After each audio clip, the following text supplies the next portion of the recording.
Hello दोस्तों, स्वागत है आपका अपने YouTube channel Study with Philosopher Baba में, जिसमें हम क्लास 10th की एनसीईआरटी इकोनॉमी की पढ़ रहे हैं, जिसका हमने 3 चैप्टर ख़त्म कर चुके हैं। पहला था विकास, दूसरा था अर्थव्यवस्था के क्षेत्र और तीसरा था मुद्रा और साख। आज हम जिस चैप्टर के बारे में बात करने जा रहे हैं वो है वैश्वीकरण और भारतीय अर्थव्यवस्था। हम वैश्वीकरण में इस चैप्टर में ये देखेंगे कि वैश्वीकरण एक महत्वपूर्ण परिघटना है जिसने विकास प्रक्रिया और विश्व के लोगों को कई तरह से प्रभावित किया है। वैश्वीकरण के एक विशेष आर्थिक आयाम उत्पादन के जटिल ताने बाने पर केंद्रित है। हम ये भी देखेंगे कि कैसे बहुराष्ट्रीय कंपनियां व्यापार और निवेश के जरिए वैश्वीकरण में मदद करती हैं। वैश्वीकरण में कुछ सहायक अन्य महत्वपूर्ण कारकों और संस्थाओं को भी स्थान मिला है। इस चैप्टर के लास्ट में हम देखेंगे कि भारत की अर्थव्यवस्था पर वैश्वीकरण के प्रभाव किस प्रकार से पड़े हैं, निगेटिव पड़े हैं या पॉजिटिव पड़े हैं। विकास की प्रक्रिया अर्थव्यवस्था के विभिन्न क्षेत्रों में केवल उत्पादन स्तर की वृद्धि में ही मदद नहीं करती है, बल्कि इसके कुछ नकारात्मक पक्ष भी हैं। विकास का लाभ सभी लोगों, मतलब कि छोटे एवं बड़े उत्पादकों, संगठित या असंगठित क्षेत्र के श्रमिकों, सभी आय वर्ग के उपभोक्ताओं, पुरुष एवं महिलाओं को मिल रहा है या कुछ सुविधा प्राप्त लोगों तक ही सीमित है। हम ये देखने का प्रयास करेंगे कि जो वैश्वीकरण का जो लाभ हो रहा है वो सब तक पहुंच रहा है कि नहीं, और वैश्वीकरण क्या है। हम वैश्वीकरण की परिभाषा को जानेंगे। वैश्वीकरण की परिभाषा को समझने के बाद हम ये समझने की कोशिश करेंगे कि भारत पर इसका क्या इम्पैक्ट पड़ रहा है, वो पॉजिटिव है या निगेटिव है। तो हम इसमें ये देखेंगे। तो चलिए हम अपने चैप्टर की शुरुआत करते हैं। उपभोक्ता के रूप में हम में से कुछ के सामने वस्तुओं और सेवाओं के विस्तृत विकल्प हैं। विश्व के शीर्षस्थ विनिर्माताओं द्वारा निर्मित डिजिटल कैमरे, मोबाइल फ़ोन और टेलीविज़न के नवीनतम मॉडल हमारे लिए सुलभ हैं। हमेशा भारत की सड़कों पर गाड़ियों के नए मॉडल देखे जा सकते हैं। वो दिन गुजर गए जब भारत की सड़कों पर केवल एम्बेसडर और फिएट कार ही दिखाई देती थी। आज भारतीय विश्व की लगभग सभी शीर्ष कंपनियों द्वारा निर्मित कारें खरीद रहे हैं। अनेक दूसरी वस्तुओं के ब्रांडों में भी इसी प्रकार की तीव्र वृद्धि देखी जा सकती है। कमीज़ों से लेकर टेलीविज़न और प्रसंस्कृत फलों के रस तक हमारे बाजारों में वस्तुओं के बहुव्यापी विकल्प अपेक्षाकृत नवीन परिघटना है। कुछ ही वर्षों में हमारा बाजार पूर्णतः परिवर्तित हो गया है। यहाँ पर कहने का मतलब ये है कि अगर हम आज से लगभग 20-25 साल पहले की बात करें तो हम देखेंगे कि मार्केट में हमें अगर कोई चीज़, हमें ज़्यादा विविधता देखने को नहीं मिलती थी। हमें अगर फ़ोन मिल रहा है तो हमको नोकिया का फ़ोन या तो मिलता था या तो हमें रिलायंस का सिम मिलता था। उस समय हमें और कोई चीज़ें देखने को नहीं मिलती थी। इसके अलावा किसी भी सेक्टर में अगर हम चले जाएँ, कपड़े भी लेने जाते थे तो कपड़ों में भी हमें वैरायटी नहीं दिखाई देती थी। तो पहले के ज़माने में ये होता था, लेकिन अभी जब से वैश्वीकरण का दौर आया है, अब हमें कई तरह के मोबाइल फ़ोन जैसे कि रियलमी, एमआई, नोकिया, इस तरह से हमें कई सारी चीज़ें, मतलब चीज़ों में विविधता दिखाई देने लगी है, जो कि एक नवीन परिघटना है जो आज ही के वर्षों में देखा गया है। अब हम देखते हैं कि आज का जो मार्केट है वो पूरी तरीके से बदल गया है। हमारे पास ऑप्शन मौजूद हैं किसी भी चीज़ को खरीदने के लिए, लेकिन पहले हमारे पास ऑप्शन नहीं हुआ करते थे। तो आज की डेट में वैश्वीकरण का प्रभाव ये पड़ा है कि हमें ऑप्शन देखने को मिलते हैं जिससे हम कई सारी चीज़ें खरीद सकते हैं। अब यहाँ पर हम देखेंगे कि ये जो परिवर्तन हुआ है ये कैसे हुआ है और इसमें ऐसे कौन से कारक हैं जो इन परिवर्तनों को ला रहे हैं और ये परिवर्तन लोगों का जीवन किस प्रकार प्रभावित कर रहे हैं। तो हम इसमें अब ये समझने की कोशिश करेंगे। तो सबसे पहले इसमें आता है अंतर्देशीय उत्पादन। हमारे देश में पहले क्या हुआ था कि हमारे देश के अंदर जब पहले के समय में प्रोडक्शन होता था, 1991 से पहले जो प्रोडक्शन होता था वो हमारे देश की सीमा के भीतर होता था। हमारे देश की सीमा के भीतर प्रोडक्शन होता था और अगर जो चीज़ें निर्यात होती थी वो केवल कच्चा माल और खाद्य पदार्थ ही निर्यात होते थे। तैयार वस्तुओं का आयात होता था, हम बाहर से वस्तुएं खरीदते थे और व्यापार जो था दूरस्थ देशों को आपस में जोड़ने का मुख्य जरिया था। और यह बड़ी कंपनियों, जिन्हें बहुराष्ट्रीय कंपनियां कहते हैं, के परिदृश्य पर उभरने से पहले का युग था। एक बहुराष्ट्रीय कंपनी वो है जो एक से अधिक देशों में उत्पादन पर नियंत्रण अथवा स्वामित्व रखती है। बहुराष्ट्रीय कंपनियां उन प्रदेशों में कार्यालय तथा उत्पादन के लिए कारखाने स्थापित करती हैं जहां उन्हें सस्ता श्रम एवं अन्य संसाधन मिल सकते हैं। उत्पादन लागत में कमी करने तथा अधिक लाभ कमाने के लिए बहुराष्ट्रीय कंपनियां ऐसा करती हैं।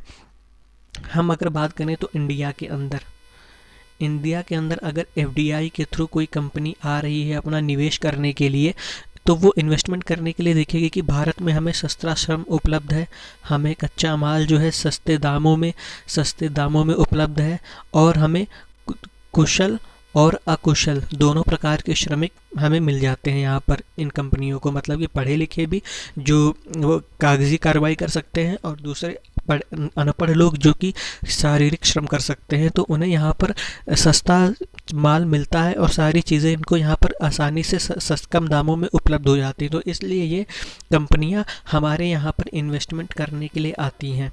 तो ये बहुराष्ट्रीय कंपनियों का है। अब हम इसे एक उदाहरण के द्वारा अगर समझने की कोशिश करें तो औद्योगिक उपकरण बनाने वाली एक बड़ी बहुराष्ट्रीय कंपनी संयुक्त राज्य अमेरिका के अनुसंधान केंद्र में अपने उत्पादों का डिज़ाइन तैयार करती है।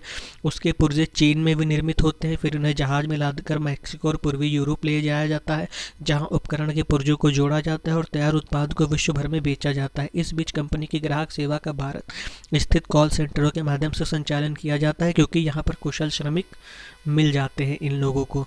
तो इस तरह से हमने देखा कि कुछ चीज़ें विभिन्न देशों से आयात हो रही हैं, कुछ चीज़ें निर्यात हो रही हैं, कुछ चीज़ें देश की सीमा के भीतर ही बन रही हैं।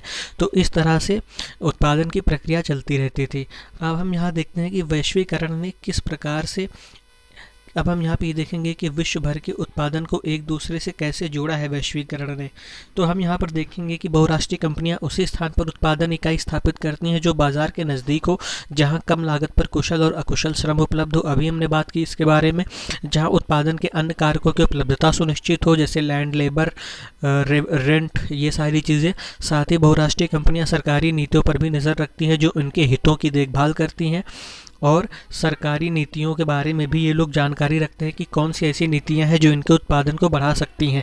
इन परिस्थितियों को सुनिश्चित करने के बाद ही बहुराष्ट्रीय कंपनियां उत्पादन के लिए कार्यालयों और कारखानों की स्थापना करती हैं। एसेट्स जैसे भूमि, भवन, मशीन और अन्य उपकरणों के खरीद में व्यय की गई मुद्रा को निवेश कहते हैं। बहुराष्ट्रीय कंपनियों द्वारा किए गए निवेश को विदेशी निवेश करते हैं, मतलब कि जो बाहरी कंपनियां एफडीआई के थ्रू आएंगी और जब इंडिया में वो इन्वेस्टमेंट करेंगी तो उसे हम विदेशी निवेश कहेंगे। तो ये हमारा विदेशी निवेश कहलाएगा, क्योंकि यहाँ पर उनको हर चीज़ आसानी से उपलब्ध हो जाती है। और बहुराष्ट्रीय कंपनियों के निवेश का सबसे आम स्थानीय कंपनियों को खरीदना और उसके बाद उत्पादन का प्रसार करना है। एक बहुत बड़ी अमेरिकी बहुराष्ट्रीय कंपनी कारगिल फूड्स ने परक फूड्स जैसी छोटी भारतीय कंपनियों को खरीद लिया है। परक फूड्स ने भारत के विभिन्न भागों में एक बड़ा विपणन तंत्र तैयार किया था, जहाँ उसके ब्रांड काफ़ी प्रसिद्ध थे। परक फूड्स के 4 तेल शोधक केंद्र भी थे, जिस पर अब कारगिल का नियंत्रण हो गया है। अब कारगिल 50 लाख पैकेट प्रतिदिन निर्माण क्षमता के साथ भारत में खाद्य तेलों की सबसे बड़ी उत्पादक कंपनी है। तो इस तरह से ये लोग आपस में मर्ज भी हो जाती हैं। और कई शीर्षस्थ बहुराष्ट्रीय कंपनियों की संपत्ति विकासशील देशों की सरकारों के संपूर्ण बजट से अधिक है। ऐसी अपार संपत्ति वाली बहुराष्ट्रीय कंपनियों की शक्ति और प्रभाव भी बहुत ज़्यादा ही होते हैं। और बहुराष्ट्रीय कंपनियां अन्य तरीके से भी उत्पादन पर नियंत्रित करती हैं। विकसित देशों की बड़ी बहुराष्ट्रीय कंपनियां छोटे उत्पादकों को उत्पादन का ऑर्डर देती हैं। वस्त्र, जूते, चप्पल, खेल के सामान ऐसे उद्योग हैं विश्व भर में बड़ी संख्या में छोटे उत्पादकों द्वारा उत्पादन किया जाता है। बहुराष्ट्रीय कंपनियों के इन उत्पादों की आपूर्ति की जाती है, फिर उन्हें अपने ब्रांड नाम से ग्राहकों को बेचती हैं। और इन बड़ी कंपनियों में दूरस्थ उत्पादकों के मूल्य, गुणवत्ता, आपूर्ति और श्रम शर्तों का निर्धारण करने की क्षमता भी होती है। बहुराष्ट्रीय कंपनियां कई तरह से अपने उत्पादन कार्य का प्रसार कर रही हैं और विश्व के कई देशों की स्थानीय कंपनियों के साथ पारस्परिक संबंध स्थापित करती हैं। स्थानीय कंपनियों के साथ साझेदारी द्वारा आपूर्ति के लिए स्थानीय कंपनियों का इस्तेमाल करके और स्थानीय कंपनियों से निकट प्रतिस्पर्धा करके अथवा उन्हें खरीदकर बहुराष्ट्रीय कंपनियां दूरस्थ स्थानों के उत्पादन पर अपना प्रभाव जमा रही हैं। और इसका रिजल्ट ये होता है कि दूर दूर स्थानों पर फैला उत्पादन आपस में मिलता चला जा रहा है। अब हम यहाँ पर बात करें कि वैश्वीकरण क्या है। अगर हम बात करें कि वैश्वीकरण क्या है, तो वैश्वीकरण हम उसे कहेंगे विभिन्न देशों के बीच परस्पर संबंध, विभिन्न देशों के बीच परस्पर संबंध और तीव्र एकीकरण की प्रक्रिया ही वैश्वीकरण कहलाती है। विभिन्न देशों के बीच अधिक से अधिक वस्तुओं और सेवाओं का निवेश और प्रौद्योगिकी का आदान प्रदान हो रहा है। वस्तुओं और सेवाओं, निवेशों और प्रौद्योगिकी के अंतर्गत विभिन्न देशों को आपस में जोड़ने का एक और माध्यम हो सकता है विभिन्न देशों के बीच लोगों का आवागमन। हम आमतौर पर देखते हैं कि कुछ लोग बेहतर आय और रोजगार और शिक्षा की तलाश में एक देश से दूसरे देश में आवागमन करते हैं, लेकिन कुछ सालों से अनेक प्रतिबंधों के कारण विभिन्न देशों के बीच लोगों के आवागमन में अधिक वृद्धि नहीं हुई है। अब हम वैश्वीकरण का एक तो ये पॉजिटिव साइड हो गया कि किसी एक देश की कंपनी दूसरे देश की कंपनी के साथ मिलकर आपस में काम करती है और अपने उत्पादकता को बढ़ाती है। उत्पादकता से जीडीपी में ग्रोथ होता है और जीडीपी के ग्रोथ में होने से देश की कुल आय में बढ़त होती है, जिससे वहाँ के लोगों का लिविंग स्टैंडर्ड बढ़ता है। लेकिन हम इसका एक नेगेटिव इम्पैक्ट भी देखेंगे, जैसे कि हमारे देश में चाइना के खिलौने बड़े फेमस है, लेकिन हमारे देश में भी खिलौनों का उत्पादन बड़े स्तर पर होता है। लेकिन अब क्या होता है कि चाइना वाले जो अपने यहाँ पे प्रोडक्ट बनाते हैं खिलौने, वो अपने देश में महंगी दरों पे बेचते हैं, जबकि हमारे देश में जब वो खिलौने आते हैं तो उन पर कोई टैक्स नहीं लगा होने के कारण हमारे यहाँ पर उनके खिलौने सस्ते हो जाते हैं और हमारे यहाँ के खिलौने महंगे हो जाते हैं, जिससे हमारे यहाँ की कंपनियों को नुकसान हो जाता है और वहाँ के खिलौने इस समय काफ़ी ज़्यादा फ़ायदेमंद रहते हैं और बहुत ज़्यादा बिक्री पाते हैं। और हमारे यहाँ के जो छोटे छोटे उत्पादक हैं, उन्हें या तो अपनी काम से हाथ धोना पड़ता है या तो उन्हें घाटा उठाना पड़ता है। तो ये वैश्वीकरण का एक निगेटिव इम्पैक्ट है, लेकिन इसके लिए भी हमारी सरकार कुछ कदम उठाती है जो हम आगे देखेंगे। अब हम देखते हैं वैश्वीकरण को संभव बनाने वाले कारक क्या हो सकते हैं। तो प्रौद्योगिकी में तीव्र उन्नति वो मुख्य कारक है जिसने वैश्वीकरण की प्रक्रिया को उत्प्रेरित किया। जैसे विगत 50 वर्षों में परिवहन प्रौद्योगिकी में बहुत उन्नति हुई, इसने लंबी दूरियों तक वस्तुओं की तीव्रतर आपूर्ति को कम लागत पर संभव किया है। मतलब कि हमारे यहाँ पे जो है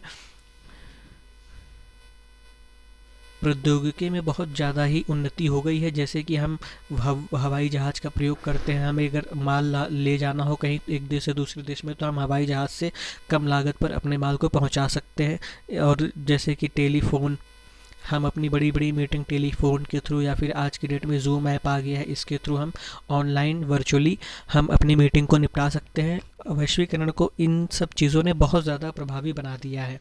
सूचना एवं संचार प्रौद्योगिकी का विकास, अभी हमने बात किया टेलीफोन और दूरसंचार, कंप्यूटर और इंटरनेट के क्षेत्र में प्रौद्योगिकी द्रुत गति से परिवर्तित हो रही है। दूरसंचार सुविधाओं का विश्व भर में एक दूसरे से संपर्क करने, सूचनाओं को तत्काल प्राप्त करने और दूरवर्ती क्षेत्रों से संवाद प्रयोग करने में प्रयोग किया जाता है। ये सुविधा संचार उपग्रहों द्वारा सुगम हुई है और जीवन के लगभग प्रत्येक क्षेत्र में कंप्यूटरों का प्रवेश हो गया है। आप जानते ही ये इंटरनेट ने हमारे यहाँ पे इंटरनेट ने जो ज़रूरी काम किया है वो है कि सभी को एक दूसरे से जोड़ दिया है, सभी को एक दूसरे से जोड़ दिया है। तो ये इंटरनेट ने काम किया, जिससे इसे ही हम प्रौद्योगिकी का विकास कहते हैं कि प्रौद्योगिकी के विकास ने वैश्वीकरण को बहुत ज़्यादा बढ़ावा दे दिया है या वैश्वीकरण को बढ़ाने वाला एक कारक है। तो ये हमारा हो गया वैश्वीकरण को बढ़ाने वाला कारक या उसको प्रोत्साहित करने वाला कारक। अब हम बात करते हैं विदेशी व्यापार। अब हम बात करेंगे विदेशी व्यापार तथा विदेशी निवेश का उदारीकरण क्या होता है। तो हम सबसे पहले इतिहास जानने की कोशिश करते हैं। हमारे यहाँ पर पहले क्या था कि जवाहरलाल नेहरू ने हमारे यहाँ की अर्थव्यवस्था को खुली अर्थव्यवस्था में नहीं खोला था, ना ही यहाँ पर अन्य देशों के लोगों को कंपनी खोलने की इजाज़त दी थी। उन्होंने ये सोच के इजाज़त नहीं दी थी कि हमारी कंपनियाँ ग्रो नहीं कर पाएंगी। लेकिन जब उन्होंने देखा कि हमारी कंपनियाँ आपस में प्रतिस्पर्धा नहीं कर पा रही हैं, ग्रो नहीं कर पा रही हैं, तब उन्होंने 1991 में उदारीकरण का दौर ले आए। तो भारत में करीब सन 1991 के प्रारंभ से नीतियों में कुछ दूरगामी परिवर्तन किए गए। सरकार ने यह निश्चय किया कि भारतीय उत्पादकों के लिए विश्व के उत्पादकों से प्रतिस्पर्धा करने का समय आ गया है। यह महसूस किया गया कि प्रतिस्पर्धा से देश में उत्पादकों के प्रदर्शन में सुधार होगा, क्योंकि उन्हें अपनी गुणवत्ता में सुधार करना होगा। इस निर्णय का प्रभावशाली अंतर्राष्ट्रीय संगठनों ने समर्थन किया। वस्तुओं का आयात निर्यात सुगमता से किया जा सकता था और विदेशी कंपनियां यहां अपने कार्यालय और कारखाने स्थापित कर सकती थी। सरकार द्वारा अवरोधों अथवा प्रतिबंधों को हटाने की प्रक्रिया उदारीकरण के नाम से ही जानी जाती है। उदारीकरण जो है सरकार द्वारा 1991 में लाई गई, जिसका मतलब है कि हमारे यहाँ पर जो प्रतिबंध लगाए गए थे उन प्रतिबंधों को हटा दिया गया देश से, और बाहरी कंपनियां यहाँ पर आ गईं और उन्होंने अपने निवेश स्थापित किया, यहाँ पे निवेश किया और अपनी कंपनी को इस्टेब्लिश करने के बाद यहाँ की कंपनियों से प्रतिस्पर्धा चालू की। और यहाँ की कंपनियों ने भी, जो कंपनियां अपने आप को प्रतिस्पर्धा में टिका ले गईं और अपना ग्रोथ कर लिया, वो कंपनियां तो टिक गई, बाकी कंपनियों जो प्रतिस्पर्धा नहीं कर पाई वो बंद हो गई। जैसे कि हम टाटा को देख रहे हैं, टाटा कंपनी आज भी हमारे यहाँ पे ग्रो कर रही है, ये तब की देन है। अब हम बात करते हैं विश्व व्यापार संगठन की।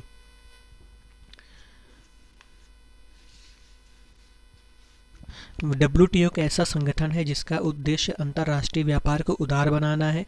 विकसित देशों की पहल पर यह शुरू किया गया था। व्यापार से संबंधित नियमों का निर्धारण करता है। विश्व के 160 देश हैं और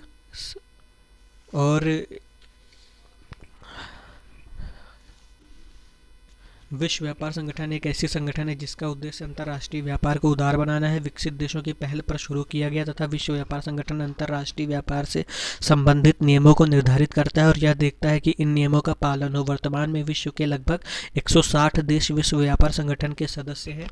ये जून 2014 का आंकड़ा है। यद्यपि विश्व व्यापार संगठन सभी देशों को मुक्त व्यापार की सुविधा देता है, लेकिन व्यवहार में ये देखा गया है कि विकसित देशों ने अनुचित ढंग से व्यापार अवरोधों को बरकरार रखा है। दूसरी ओर विश्व व्यापार संगठन के नियमों ने विकासशील देशों के व्यापार अवरोधों को हटाने के लिए विवश किया है। इसका एक उदाहरण कृषि उत्पादों के व्यापार पर जो इस समय बहस चल रही है वो हम देख सकते हैं।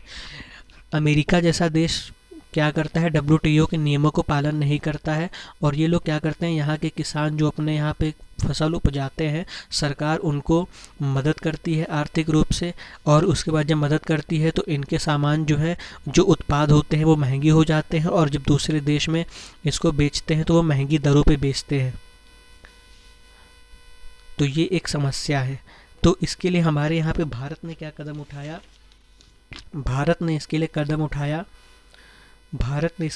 उठाया कि दूसरी कंट्री का प्रोडक्ट इंडिया में आएगा तो भारत उस पर टैक्स लगाएगा। जब टैक्स लगाएगा तो जो वस्तु सस्ती थी वो महंगी हो जाएगी, जो किसी दूसरे देश की होगी वो महंगी हो जाएगी। और जब हमारे देश में प्रतिस्पर्धा होगी तो हमारे देश के जो उत्पाद हैं वो सस्ते हो जाएंगे और बाहरी उत्पाद महंगे हो जाएंगे, जिससे लोग अपने देश के उत्पाद को खरीदेंगे ना कि बाहरी उत्पादों को। इस तरह से हमारे देश की जो कंपनियां हैं उनको लाभ होगा, वो प्रॉफिट कमाएंगे और उससे देश की जीडीपी में बढ़ोतरी होगी। तो इसलिए हमारा देश जो है बाहर की वस्तुओं पर कर लगाता है। अमेरिका ने इसका लास्ट टाइम बहुत विरोध किया था।